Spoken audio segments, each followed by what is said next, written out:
Meron kayong ano, pina-x-ray niya yung bata? Wala. Hindi ko pa na-x-ray pero pina-check up ko na. Ipapa-x-ray ko nga daw dapat. Ano yung lumabas sa check-up? Wala. Ay, check up. Wala pa kasi dapat ipa-x-ray mo na kaso. Mahalang check. Ano eh, ang x-ray, nag-iipon pa ako.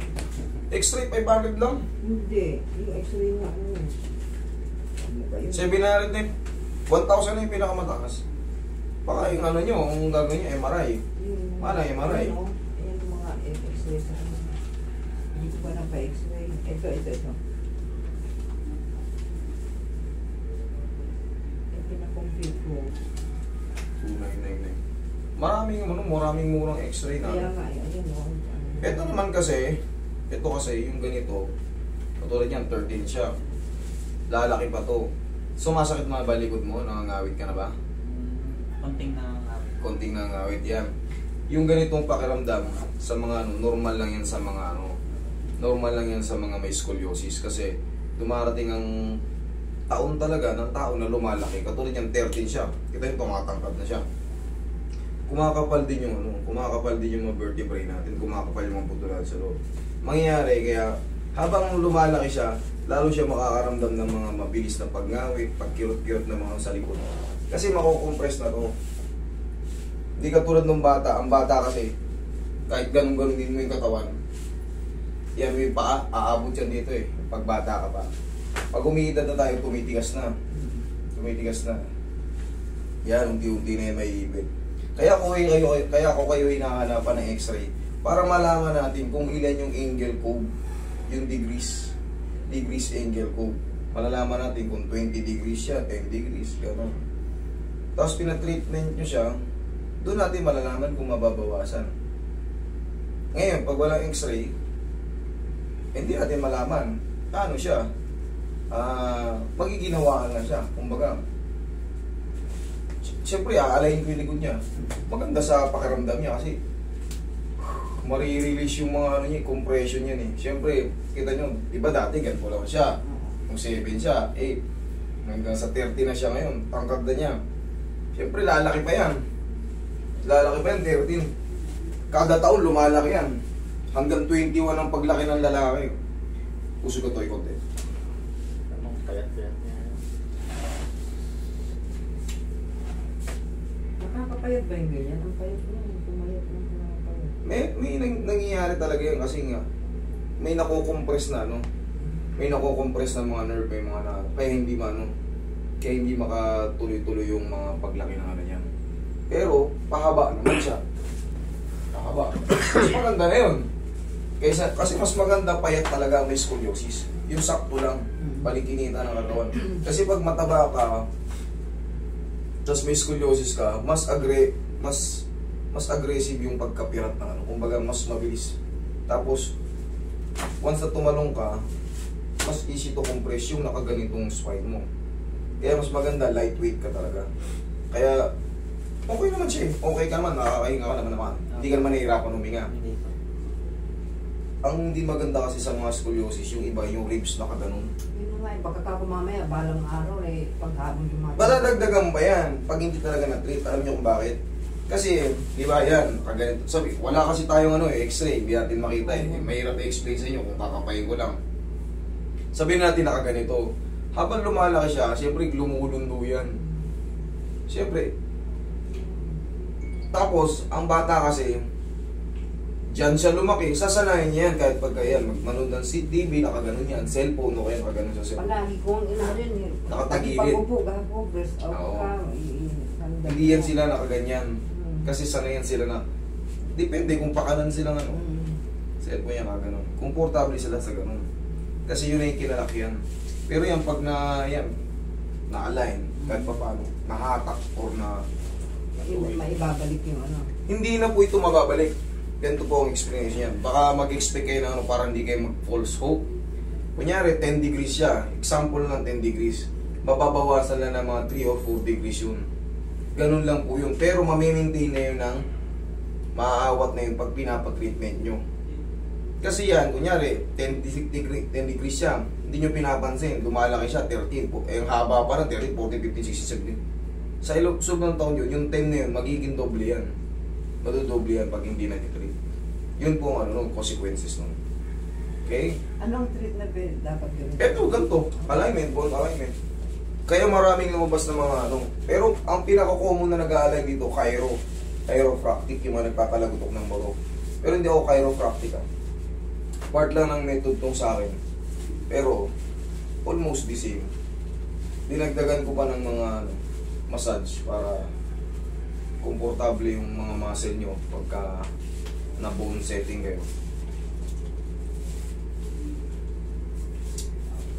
Yung pakiramdam nito, yan gagaan ang pakiramdam niya. Kasi matatanggal yung kahit pa paano yung mga compression sa disc.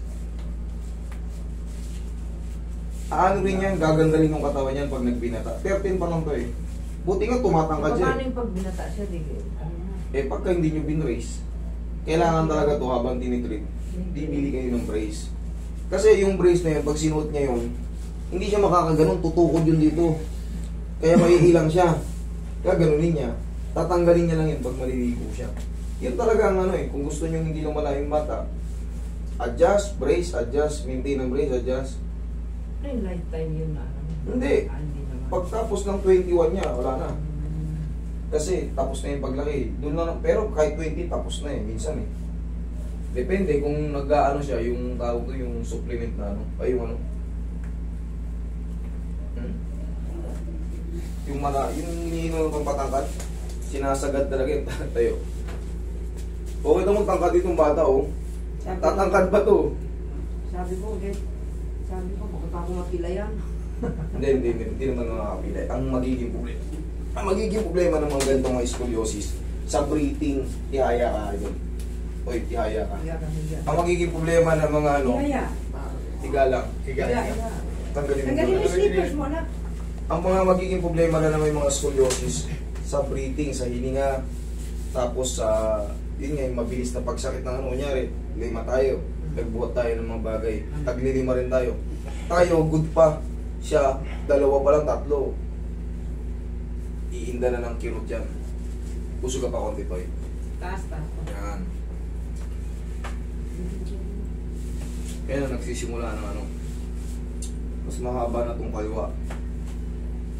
Pero madali lang naman yan. Atakin. Madali lang yan. Mas mahaba yung kaliwa. Pangkaraniwan na po yun basta mayroong spine problem. Dito yun magre-reflect sa baba. Ngayon yun lang ako napanood, no? Hindi, napapanood kita sa ano eh. Binigay sa kanila. Hindi pa kayo nakapa. Ang dami niyang ganyan. No? Ito yung huli kahapon, no? Nilagyan ko dyan.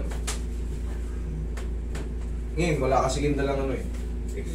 Para maipag... Kaya nung tumawag ka kay Master, ang sabi ko, walang x-ray. Tagilid ka.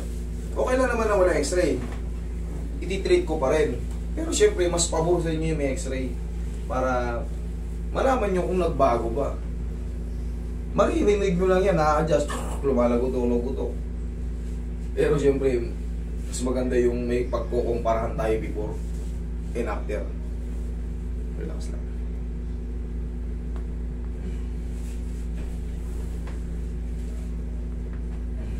Kabilang side. Kabilang side ko eh. Kabila ko yun. Dito eh, ganun din. Baliktad ka lang. Mukhang foreigner tong bata ah. Oo, mukhang foreigner tong bata. Iba yung mata eh. Dito pa. Yan, sige, alisin mo kamay mo dyan. Relax Ang ka pa lang. to ha, bago mga kamay. Huwag mong lalabanan, Ted. Relax ka lang. Ang pao. Abuti ng 6-footer to. Kaso ganyan naman na may scoliosis ng 6-footer na ganyan. Oo, abutin pa rin. Hindi naman siya ano yun. Kailangan lang to mabrisan habang bata pa. Lulubog pa yan. Itong nakikita nyo na yan. Oo. Parang bukol dito. Para bumukol na eh. Lulubog pa yan. Kasi syempre yung spine mo nakaganon eh. Syempre, dapat kasi yung spine natin may orca. Ang scoliosis kasi patagilid yung orca. Pero lulubog pa yan kasi bata pa yan. Lalagyan nyo na ng brace yan.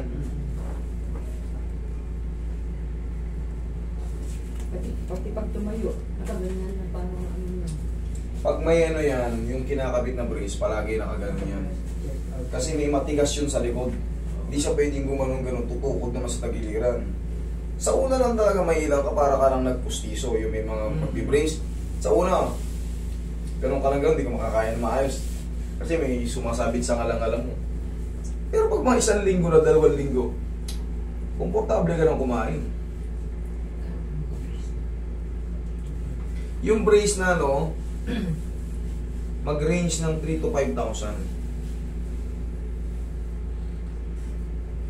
Sa mall na kayo bumili para masukat sa kanya. Huwag kayong bumili sa online. Oo. Kasi pag sa Sa online, mga mall ba, meron din yan? meron, sa SM meron. Pag sa online kasi, baka dumating sa kanya, pang matanda, maluwag. O kaya yung pambata naman, hindi mag-timing.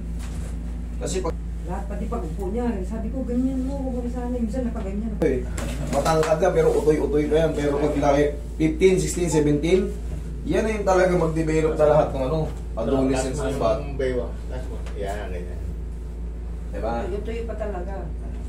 Pagka hindi pa ito gaano, utoy-utoy pa to. Pero yun nga, 15, 16, 17, 18, yan na. Matututo na rin yan. Magiging curious na siya, bakit tumili ko ako? Pero siyempre, huwag na natin paabutin sa mahabang panahon na yun. Okay, inhale. Exhale. Tuturuan ko siya ng stretching para sa sarili niya. Diyan ka lang.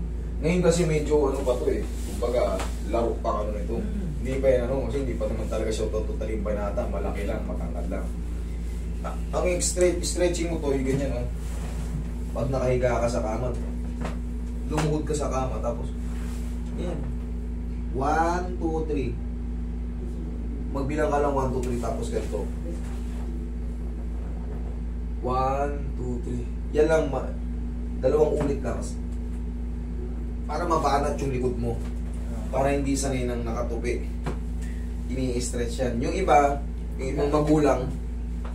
magulang, sinasali sila sa mga taekwondo, sa mga sports na gano'n. Kasi, before mag-start yan, nag-i-stretching yan. Nag-i-stretching, tapos, kung ano-anong stretching. Kaya mas safe sa inyo yun. Safe sa inyo yung mga gano'n. Mga gymnastic, karate, pwede yun sa mga batang may scoliosis. Marami na akong na-encounter yan dito. Puro babae. Kadalasan babae yung may mga scolio, dextro. Relax ka lang.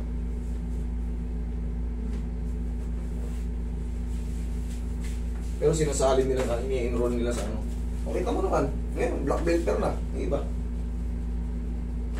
Tataba rin to pag mga Okay po ka. Pero mas maganda yung ganyang katawan lang, tas magkalaman lang. Para mas Kahit konti lang. para hindi agad lulundo. Kasi nga, sasakit-sakit ang likod ito pag mabigat. Tapos tatalon-talon siya. Siyempre, pag yung body weight mo sobra, hindi mas mabilis mo kukompress yung Okay ka lang? Apa? Sarap ba?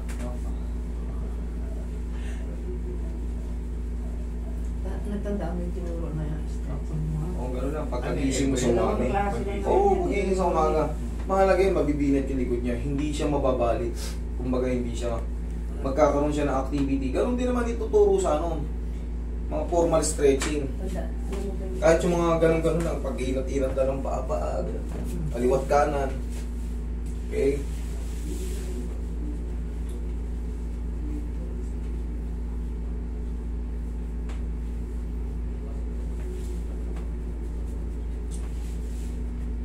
Okay ka lang, di masal likod mo. Hindi pa. Okay, good. Pinapinat-pinat yung malikot. Okay. Tapos, lagyan nyo